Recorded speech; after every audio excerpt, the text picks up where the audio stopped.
What kind of gas station charges people to use the bathroom? That's what Kellan Grady muttered under his breath as he read through one of the late-night customer complaints that had come in anonymously. The message was short, but direct. I was told I had to buy something or pay $2 just to use the restroom. What kind of place is this? Kellan had owned the 10-location gas station chain for 7 years. He'd bought it from a retiring couple who'd built it up from 2 stores. He'd grown the business, added late-night hours, and hired district managers to oversee day-to-day operations. But lately, something felt off. Sales at one of the 24-hour stores, Store 6, off the highway, near a truck stop, dipped hard over the last few months. Staff turnover was high. The new manager, Devon, kept blaming lazy hires and bad attitudes. But Kellan had heard that before. He'd never met Devon in person. The guy was hired during COVID, and everything since had been over Zoom. Store 6 had always run overnight shifts with minimal staff, and Kellan rarely visited in person. It was a corporate chain now, and few people knew what the CEO even looked like. So Kellan decided to shave off his beard, throw on a pair of glasses, a faded hoodie, and act like a new night shift trainee. He used a fake name, Kyle, and texted the district manager, saying he'd found a new overnight hire through a staffing agency. Devon was short-staffed and desperate, so he didn't ask questions. Kellan parked his rental car behind the station just before 10 p.m. The place looked rough. Trash overflowed from the outside bins, and the windows were streaked with dirt. Inside, a girl at the register looked up. She was maybe 20, with messy curls pulled into a bun. Her name tag read Kaya. She looked tired, but her eyes were sharp.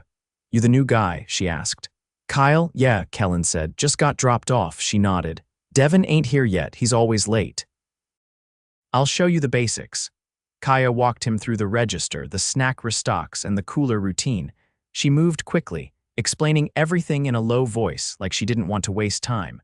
Kellan noticed her glancing out the window often, checking the parking lot.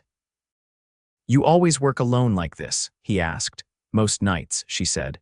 "Devon's supposed to be here with me, but he only stays for like an hour, sometimes not even that." Just before 11, a tall man in a black windbreaker came in. "Devon, no hello, no handshake."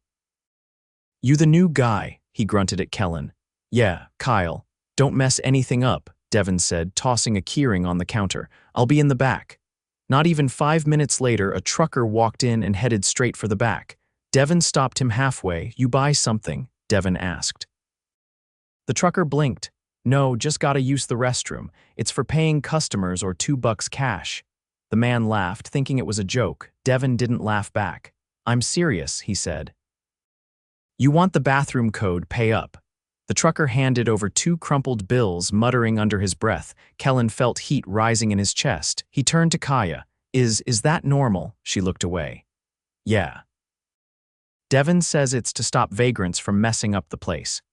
"You ever disagree?" Kaya hesitated, then said, "Doesn't matter if I do, he makes the rules." Kellan kept his mouth shut, but inside he was boiling. That was illegal, and worse, it was humiliating. He stayed quiet, though. He needed to see more. Later that night, Devon left without a word, peeling off in his car just after midnight. Kaya sighed and pulled out a mop. "He never stays," she said, "but if anything goes wrong, it's our fault." Around 2 a.m., a young woman came in with a little boy, maybe 6 or 7. The kid looked half asleep, clinging to his mom's hand. Kaya greeted them kindly and pointed toward the restrooms.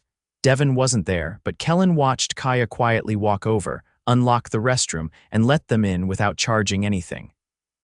When they left, the mom whispered, "Thank you," and Kaya just nodded. "Why'd you unlock it?" Kellan asked. "She didn't have anything," Kaya said, keeping her eyes down, "and the kid looked like he couldn't wait." "You'll get in trouble if Devon finds out, yeah. But some things ain't worth $2. Kellan leaned against the counter, taking it all in. Devon was charging people to pee literally. He barely worked, pushed blame onto others, and intimidated staff into going along with it. But Kaya was something else. Quiet, steady. Brave in small ways. Kellan looked at the clock. His shift still had 4 hours left. He wasn't sure how much more he'd see that night, but one thing was already clear. This place needed change. Fast by 4 in the morning, the store was cold from the busted heater vents near the front doors. A thin draft curled in every time they slid open. Kaya wrapped her arms around herself as she rang up a customer buying an energy drink and a prepackaged sandwich. Kellan watched from the back cooler, where he was restocking bottled water. His hands were stiff from the chill, his back already sore from crouching. A man shuffled in with a tattered coat and a limp. Kaya greeted him softly, as she had with every person who came through, even the ones who didn't respond. The man headed to the coffee machine, poured a half cup, then stood near the counter, rubbing his hands together. "You okay?" Kaya asked. The man nodded but didn't meet her eyes. "Just need to warm up a minute. You can sit by the window for a bit. No one's gonna bother you." He gave her a faint nod and took a seat near the magazine rack. Kellan moved to the front. "You do that often?" he asked quietly. "Let people sit?" Kaya shrugged. "Only if they don't make trouble." The register beeped. Kaya tapped the screen and frowned. "Pump 4 says card declined, but it's stuck. I've reset it twice." Kellan stepped outside to check. A middle-aged woman stood by a silver sedan holding her card awkwardly. "It just keeps saying error," she said. Kellan nodded. "We'll take care of it inside." She looked relieved and followed him back in. Kaya had already pulled up the transaction. It took the pre-authorization but didn't release the pump. Happens sometimes when the system lags. "Devon ever mentioned that?" Kellan asked. "He knows. Says we should just tell people to move to another pump." The woman looked frustrated. "I don't have enough gas to do that." Kaya reached for the override key, flipped a switch under the counter and reset the pump manually. It took a few seconds, then clicked back into ready mode. "There you go," she said. "It should work now." The woman smiled, almost surprised. "Thanks, some places just tell you it's not their problem." Once she left, Kellan leaned on the counter. "You ever get any backup during these shifts?" Kaya shook her head. "There's supposed to be 2 of us. But Devon says we're over budget most nights, so here I am." "You ever bring it up to anyone else?" She hesitated. "Once, sent an email to someone in corporate, got no reply. After that, I stopped trying." The door opened again, and a man in a work vest came in, clearly a regular. He waved at Kaya, grabbed a coffee, and dropped a few coins in the tip jar. "You're the only reason I stop here," he said. "Other places treat you like you're stealing just for walking in." Kaya smiled faintly. "Thanks, Gary, coffee's fresh." The man nodded at Kellan. "You knew, first night." He gave a half laugh. "Good luck, this place runs on her." After he left, Kaya wiped down the counter. "Gary's been coming here for years. He used to say everyone here knew his name." "Not anymore." Kellan looked around at the empty sales floor, the flickering ceiling light above the candy aisle, and the slow drip from the broken soda fountain. "What happened to this place?" "Used to feel like a team," Kaya said. "Now it's just survive your shift." The sun barely touched the horizon when Devon returned. He came in yawning with a fast food bag in hand. He didn't speak to Kaya. Instead, he turned to Kellan. "You make it through your first night?" "Yeah," Kellan said. Devon nodded, chewing as he talked. "You'll get used to it. Just don't let people walk all over you. Folks try to take advantage, cut in line, use the bathroom for free, all that." He tossed his wrapper on the counter. Kaya picked it up without a word and tossed it in the bin. "I'm heading out," Devon said. "I've got a thing." Kellan blinked. "Didn't you just get here?" "I'm not on the clock. Just checking in. You'll be fine." Kaya didn't look up as he left. As the morning rush began, a young man in a blue polo walked in. He looked around, confused. "Hi, I'm supposed to meet Devon." "I'm the new district training auditor." Kellan raised an eyebrow. "You were scheduled to start today." "Yeah, I was told he'd walk me through the inventory audit." Kaya stepped in. "Devon left 5 minutes ago," the auditor sighed. "Of course he did. This is the 3rd store this week where he's no-showed." "Third?" Kellan asked, keeping his tone even. "Yeah," the man said. "I've got emails from him saying he's on location but never shows. I'm supposed to report it, but honestly, I don't think anyone upstairs reads these reports." Kellan nodded slowly. "Send it to me. I'll make sure someone sees it." The auditor looked confused. "You're—" Kellan took off his glasses. "Kellan Grady, CEO." The room went still. Kaya froze mid-swipe on the counter. The auditor's mouth opened, closed, then opened again. "Sir, it's fine. I appreciate your honesty. Can you give me every report you've filed on Devon?" "Yes, absolutely." Kellan turned to Kaya. "Take a break. Go grab breakfast." "On me?" She looked stunned. "I what?" You've been doing the work of 2 people for weeks. Go get some food." She nodded slowly and stepped out, moving like she wasn't sure if it was real. Once she was gone, Kellan pulled out his phone and called his head of HR. His voice was steady but clipped. "Devon is done, effective immediately. Lock him out of the system. I'll send you a full report within the hour." He ended the call and looked around the store. The coffee machine was leaking again. The heater still didn't work. But for the first time in a long while, someone was finally paying attention, and things were going to change. Starting today, by the time Kaya returned, the store had shifted. The atmosphere was still cold, the heater still broken, but the weight in the air had changed. She stepped through the front doors, holding a paper bag with a bagel and coffee, and paused when she saw Kellan standing behind the register, sleeves rolled up, sorting bills into the till. The district training auditor had already left after handing over a folder of printed reports and a flash drive, both now resting behind the counter under Kellan's hand. Kaya approached slowly. "You're really the CEO?" Kellan looked up. "I am." She set the bag down. "I thought maybe I dreamed that." "Nope," he said. "And I'm still here because what I saw last night shouldn't happen in this company, not under my name." She stood there, unsure what to do with her hands. "I didn't know if I should have said anything. People talk when they do and not in good ways." "I don't blame you," Kellan said. "You were trying to do your job without making enemies." "I just didn't want to lose it," she said. "I need this job." "I know," he said. "But you shouldn't have to choose between keeping a paycheck and keeping your integrity." He stepped out from behind the counter. "There's a lot that's going to change," he said. "But first I need to talk to the morning crew." The opening shift employee walked in just after 6:30. She was older, maybe in her 50s, with a soft cardigan layered over her uniform. Her name tag read Deanne. She greeted Kaya with a nod, then noticed Kellan. "New hire?" she asked. "No," Kellan said. "I'm Kellan Grady, I run the company." Deanne blinked.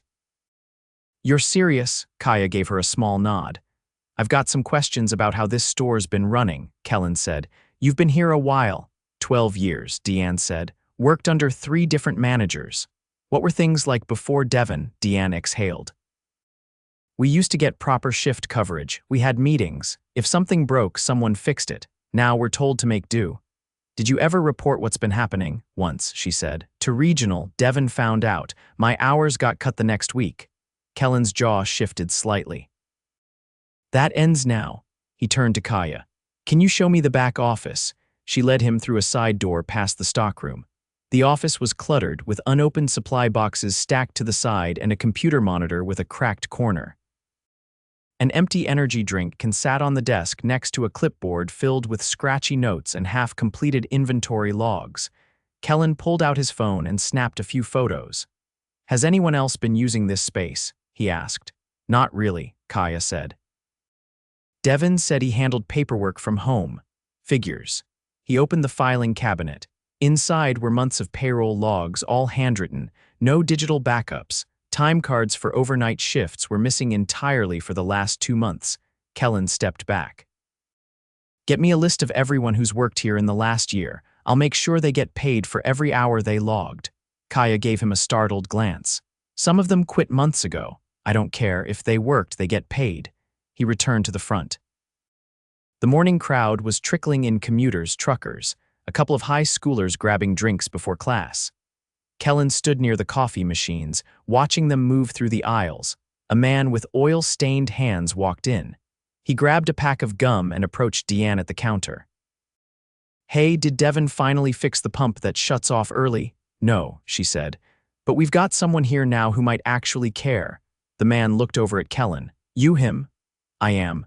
"Then fix this place," the man said. "When I come here, it's because I don't want hassle. But lately, it's been nothing but." "I hear you," Kellan said, "and I'm going to." The man nodded once and left. By mid-morning, Kellan had called in a regional facilities contractor to inspect every issue: the heater, the soda machine leak, the broken pump, the cracked tiles near the entrance. He didn't delegate it. He stayed, walked with the tech, took notes. When Kaya returned from stocking shelves, she found him kneeling by the refrigeration unit, flashlight in hand. "You don't have to do that," she said. "I do," he replied. "Because I let this place get this bad." She crouched beside him. You built this company, you didn't do this. I let the wrong people run it, he said. That's on me. She didn't argue. Around noon, he stepped outside to make one last call. His tone was measured but final. Devon's employment is terminated effective immediately, he told his legal officer. File the paperwork. I want every store he oversaw audited within the next 30 days. When he stepped back inside, Deanne handed him a folded piece of paper. What's this? He asked. Names, she said. People who left because of him. Some were fired, some just couldn't take it, he nodded. I'll make sure they're contacted. He turned to Kaya. You ever think about management? She blinked. Me, you already run this store. I don't know if you don't have to decide now. But I'm serious. She was quiet for a moment. Only if I can do it right, fairly. That's the only way I want it done. He looked around the store again. It was still rough, but it was honest now. Kaya moved behind the counter, Deanne beside her. The two worked in rhythm, easy and efficient. Customers came and went. No one was charged for using the restroom. No one was ignored. Kellan didn't leave right away. He stayed through the early afternoon, fixing what he could, listening more than he spoke. There was no dramatic speech, no big announcement. Just small corrections, made one by one, and the quiet beginning of something better.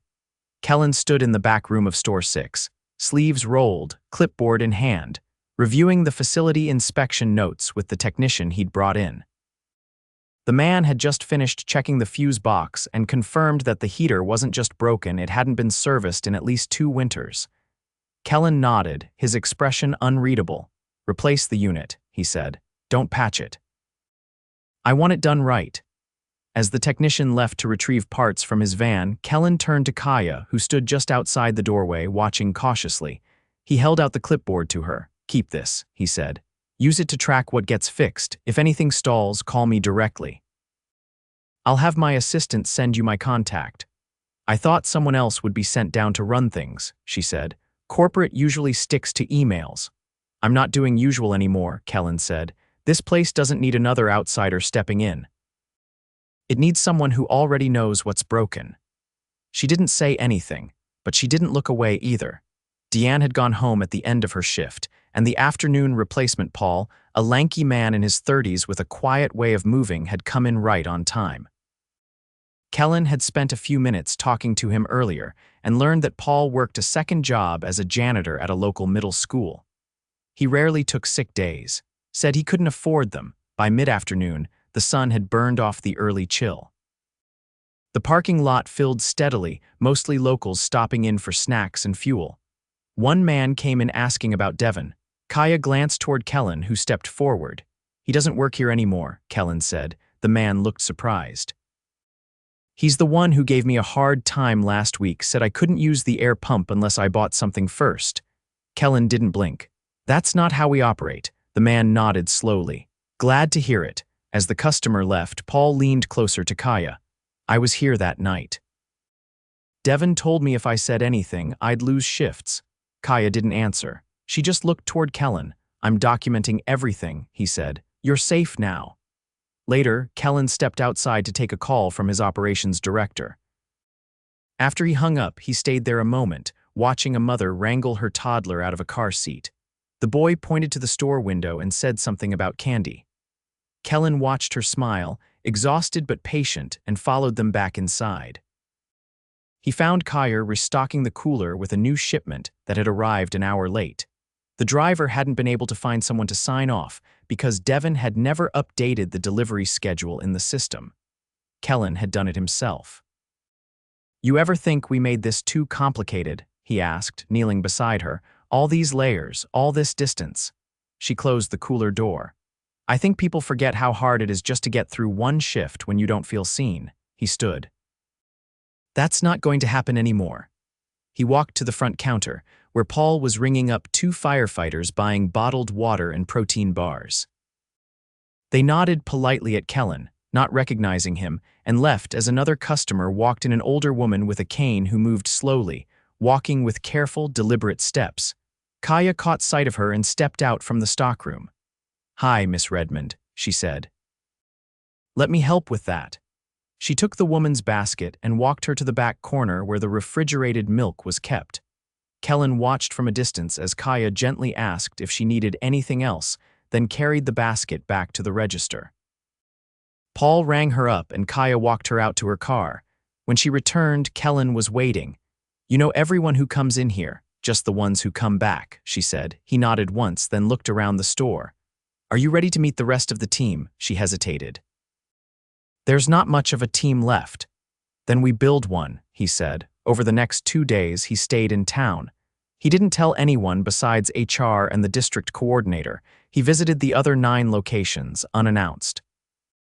At one, a cashier broke down crying when he asked how long she'd been covering double shifts. At another, he found that restrooms had been padlocked entirely due to budget cuts. That manager was removed on the spot. He returned to store 6 on the 3rd morning. The heater had been replaced, the soda machine no longer leaked, and the restroom doors had new push-button locks with posted codes free to use. No gatekeeping. In the back room, he met with Kaya and Paul, along with 2 staff from other stores who'd been reassigned temporarily to help stabilize the schedule. They sat around a folding table with paper coffee cups and a stack of blank timesheets. "All right," Kellan said. "Here's where we start." He walked them through the new structure, an internal reporting line that bypassed district managers and went directly to operations. A monthly audit team would rotate through each store without warning. Staff would be invited to submit feedback anonymously, and bonuses would be tied not just to sales but to store cleanliness, customer satisfaction, and employee retention. "You're offering retention bonuses?" Paul asked, surprised. "Yup," Kellan said. "If someone stays 12 months and hits performance marks, they get an extra paycheck. Doesn't matter if they're part-time or full." Kaya looked across the table. "What about night shift coverage?" "You'll get someone else," he said. "We're hiring for it now." "You'll be able to focus on your new role." Paul turned to her. "You're taking over." She didn't answer immediately. Then she said, "I said yes." Kellan tapped the table lightly. "She starts Monday. I'll stay through the weekend to help with the transition." They spent the rest of the afternoon setting new schedules, calling back 2 former employees who had left under Devon's management. One agreed to return. The other thanked them for the offer but had found something more stable. Kellan made sure she got her back pay anyway. On Sunday night, just before closing, Kellan stood outside the store watching the traffic roll by on the highway. Kaya joined him, arms crossed against the wind. "You really think this sticks?" she asked. "It has to," he said. "But not because I say so, because people like you hold the line." She looked at the freshly cleaned windows, the working lights, and the small but steady stream of customers. "I'm not going to let this place slide back," she said. "I know." He reached into his coat pocket and handed her a small envelope. She looked at it, then at him. "What is it?" "Back pay for the hours you worked alone, and a signing bonus for the new position." She didn't open it, just held it in both hands. "You didn't have to do this," she said. "I did," Kellan said, "because I should have been paying attention." She nodded once, firm. They stood in silence for a few seconds. A semi passed on the road, its engine low and steady. Then she asked, "You headed back to headquarters tomorrow?" "I've got a lot of reports to read. You'll forget about us in a month." He shook his head. "Not this time." He turned and walked toward his car, pausing once to glance back at the store. It wasn't perfect. It wasn't sleek or flashy, but it was honest now, and that was enough to start.